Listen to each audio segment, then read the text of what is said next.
have a second chance at life, and you know, I don't want to ruin that second chance of life. Tonight, a horrific attack in a Vancouver tent city. One of the main things that I've gathered just listening is, you know, everybody really has to stay like 6 feet apart. And calling in for COVID, how Indigenous radio is keeping a community informed.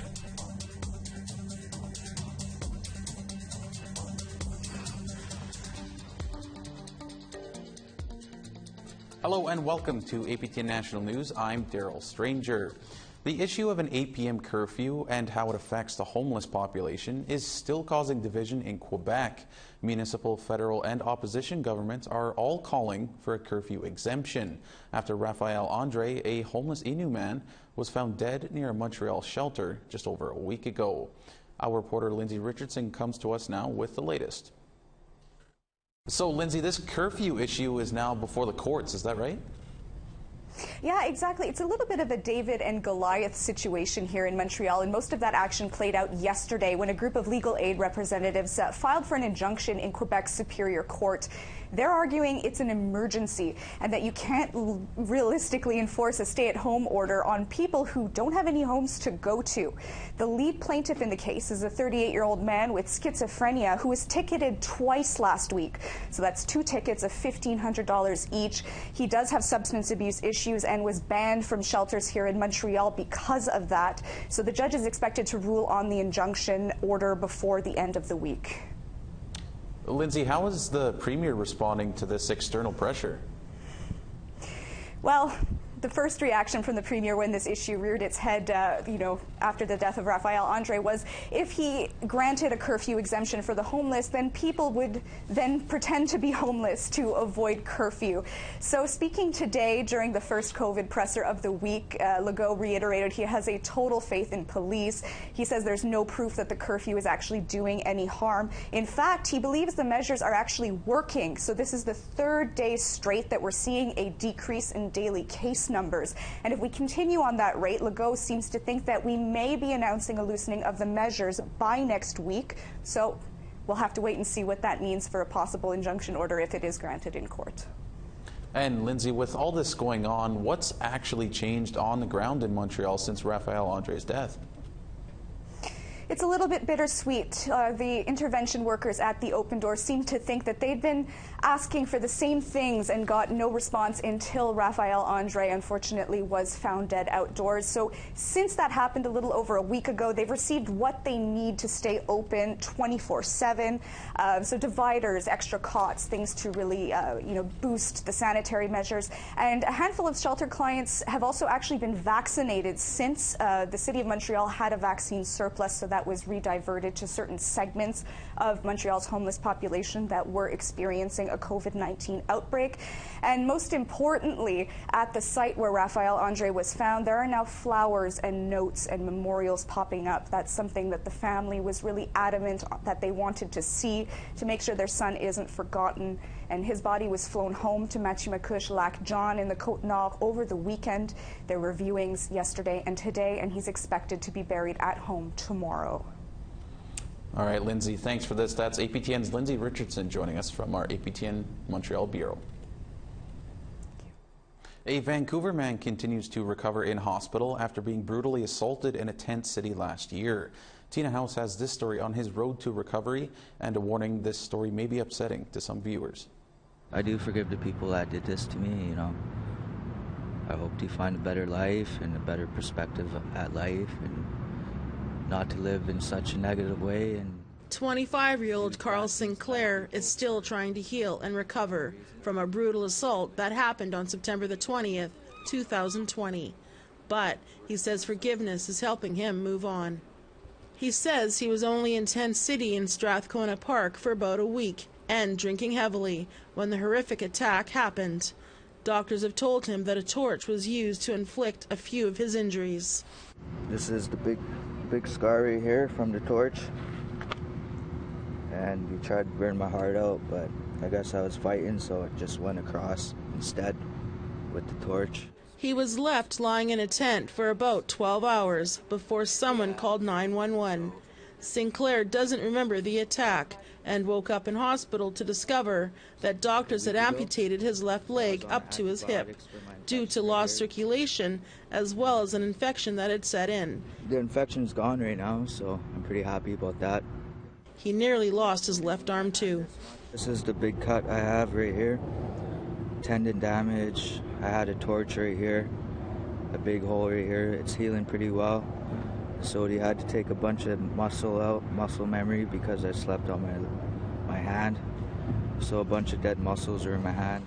Life hasn't been easy for Sinclair. He says since the age of 12 to 19, he was in 23 different foster homes, and he became addicted to alcohol and drugs.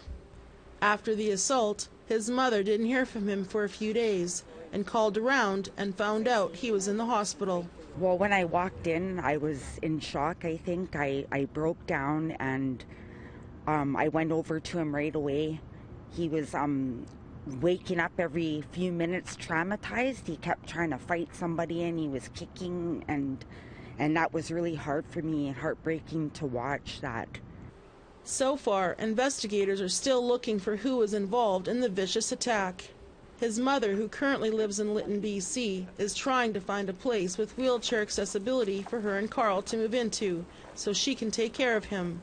But so far, they have nowhere to go after he's released from hospital on February the 10th.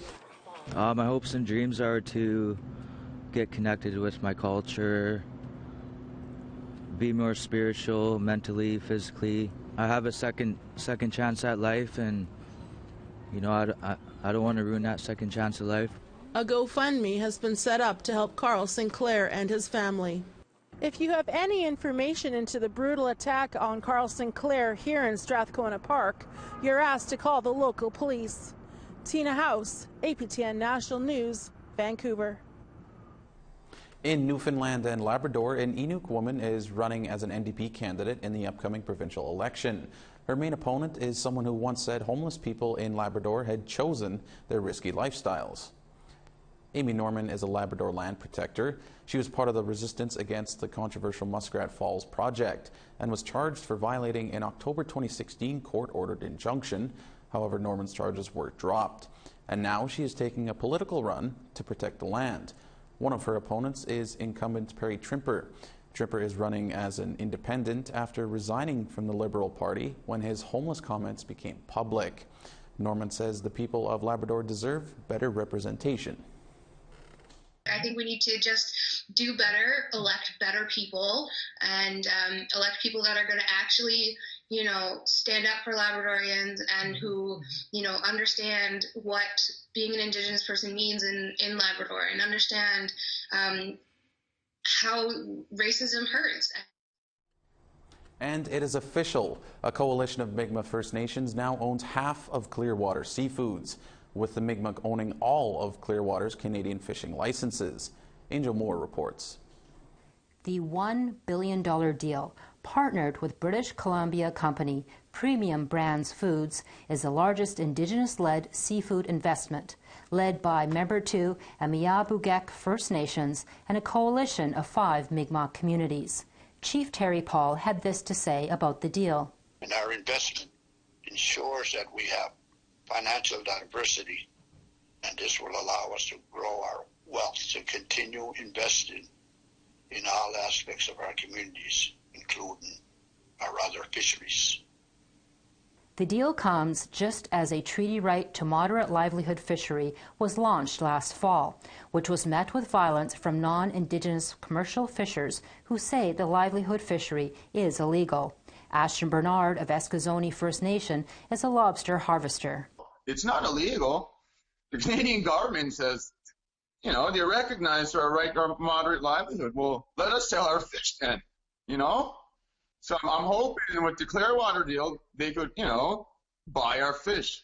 Chief Terry Paul says Clearwater will operate as usual and that this deal is separate from the moderate livelihood negotiations.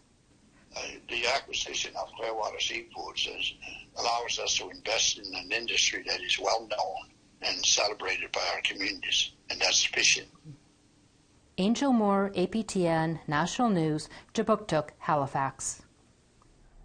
We want to hear what you think about Mikmaw First Nations owning half of Clearwater Seafoods. Here's how to continue the conversation. Send your emails to news@aptn.ca or leave a comment on aptnnews.ca. You can also find us on Facebook, Twitter, Instagram, YouTube, and now TikTok. Follow APTN News to join the conversation and see our latest stories. And we have to take a short break, but still to come. A wealthy BC couple flew to the Yukon to jump the line for a COVID-19 vaccine. And I think I was just more upset too because my father was there and he's at high risk.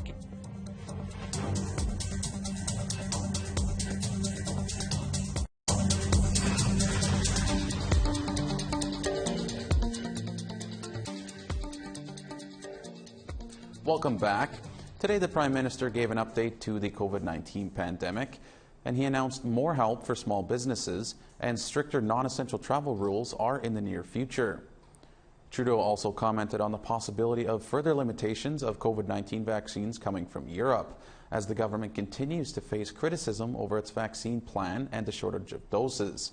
The PM continued his stance that Canada's current vaccine deadlines are still firm and in place. I spoke to the CEO of Moderna about an hour and a half ago. So the topic of the recent musings by Europe certainly came up. And it was very, very clear that the Canadian contracts that have been signed and the delivery schedule laid out will be respected. Also in Ottawa today, the Indigenous Affairs Committee met with Deputy Grand Chief Jason Smallboy of the Anishinaabe Nation in Ontario. The subject was of food security in Northern Ontario.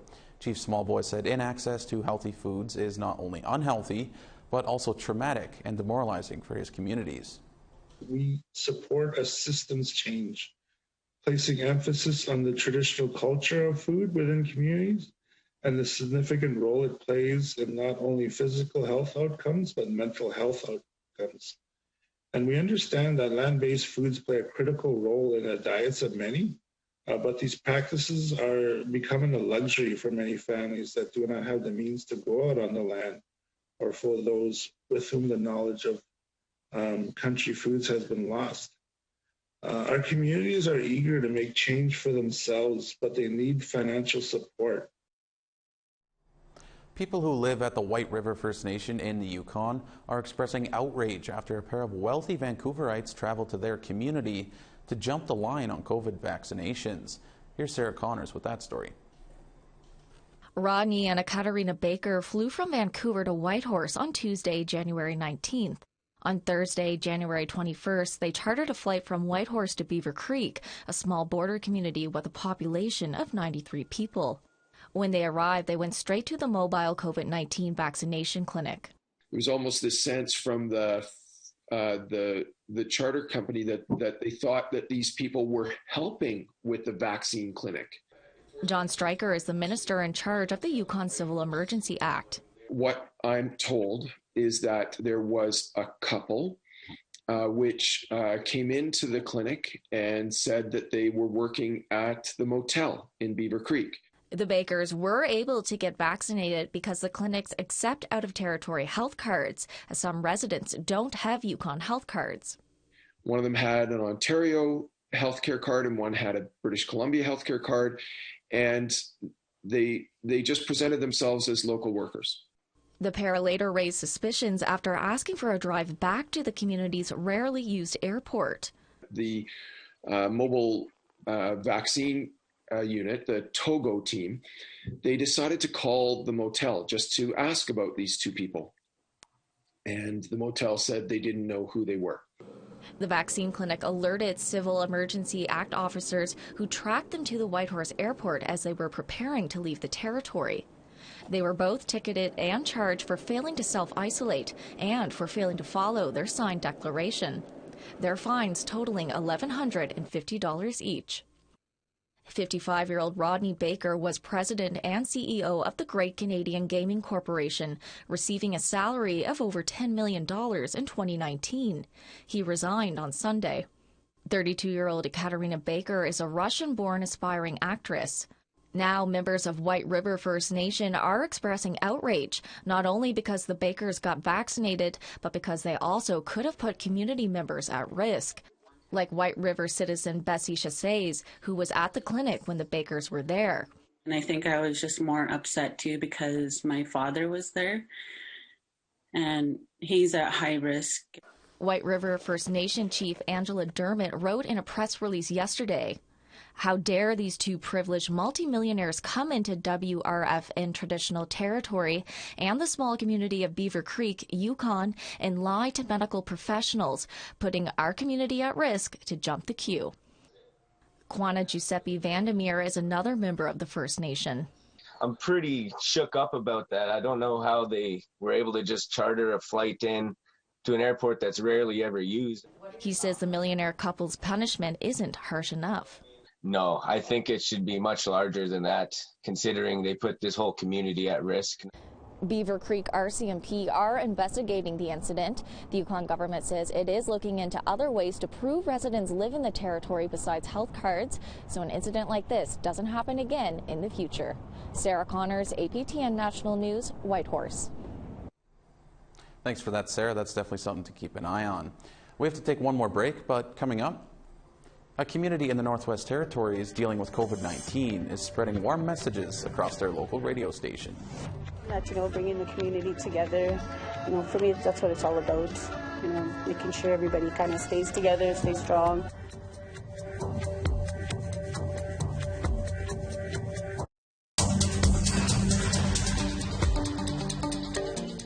Welcome back.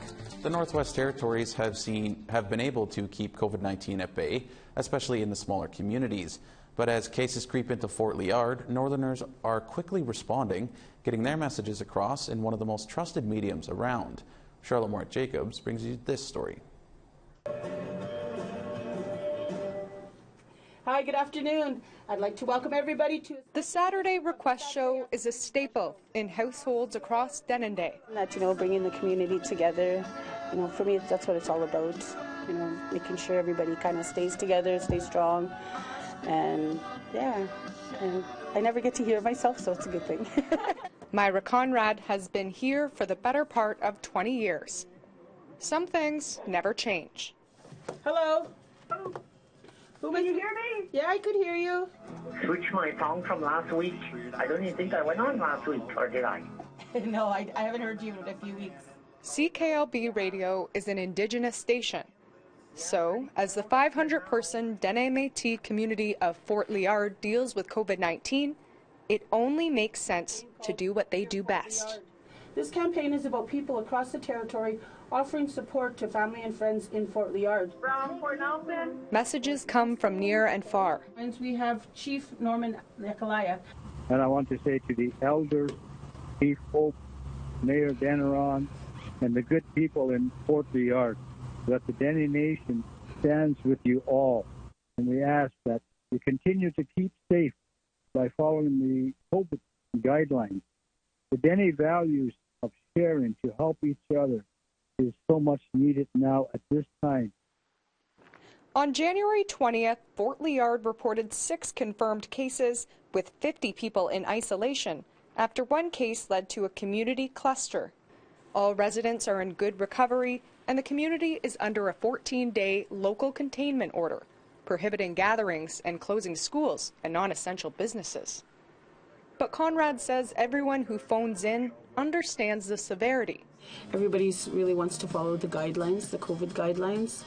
One of the main things that I've gathered just listening is, everybody really has to stay like 6 feet apart, wash your hands, stay home, don't go out if you don't have to. And for Conrad, the pandemic is personal. I have family in the south. I have a half-brother that is struggling with COVID right now, and it's really hard because we can't be there as a family for him.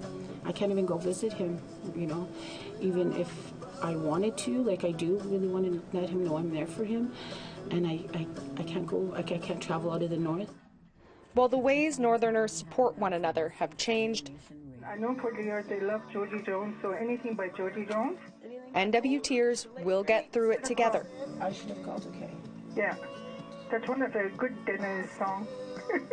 One tune, at a time. Charlotte Morit-Jacobs, APTN National News, Yellowknife. Thanks for that, Charlotte. That's a great story of people coming together in these tough times. Now let's take a look at tomorrow's weather forecast. Beginning in the east, -1 in snow in Charlottetown and -1 in snow in Fredericton. -6 in Nain and -7 in Happy Valley Goose Bay. -2 in Quebec City and -12 in Val d'Or. -4 in a mix of sun and cloud in Peterborough and -10 in North Bay. -14 in snow in Timmins and -17 in Thunder Bay. -22 in snow in Churchill and -20 in Norway House. -21 in sun in Winnipeg and -22 in Brandon. -22 in a mix of sun and cloud in Yorkton and -16 in Regina. -20 in snow in Buffalo Narrows and -27 in Stony Rapids. In the west, -19 in snow in Fort Chippewa and -19 in Peace River. -13 in snow in Red Deer and -10 in Lethbridge. +4 in Vancouver and -6 in Quesnel. -9 in snow in Smithers and +2 in Prince Rupert. -32 degrees in Mayo and -33 in Dawson. -30 degrees in sun in Wrigley and -27 in Norman Wells. -30 in Colville Lake and -27 in Fort McPherson. -25 in a mix of sun and cloud in Baker Lake and -18 in Chesterfield. -23 in sun in Clyde River and -22 in Arctic Bay.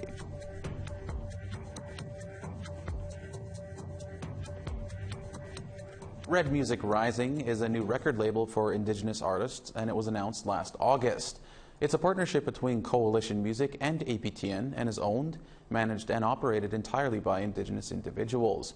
The label's first director, Mikmaw, joins host Dennis Ward on Face to Face tonight to discuss the need for the new venture. In the past few years, we've just experienced, an explosion of Indigenous talent emerging from coast to coast. And it's gotten to the point where I felt as though there was almost, a treasure trove of talent that wasn't necessarily being, being catered to and being serviced the way that it needed to be. That's all for this edition of APTN National News. Be sure to stick around for Face to Face with Dennis Ward airing next. We leave you with video of a new sculpture by Inuk artist Guta Ashuna of Kenite Nunavut that has been unveiled outside of the Winnipeg Art Gallery. The marble carving welcomes visitors to Kaumayak, the Inuit Art Center, which is slated to open at the gallery this year. The new sculpture is called Tunigusia, the Gift, to honor those who teach truth, wisdom, and beauty. I'm Daryl Stranger. Have a great night.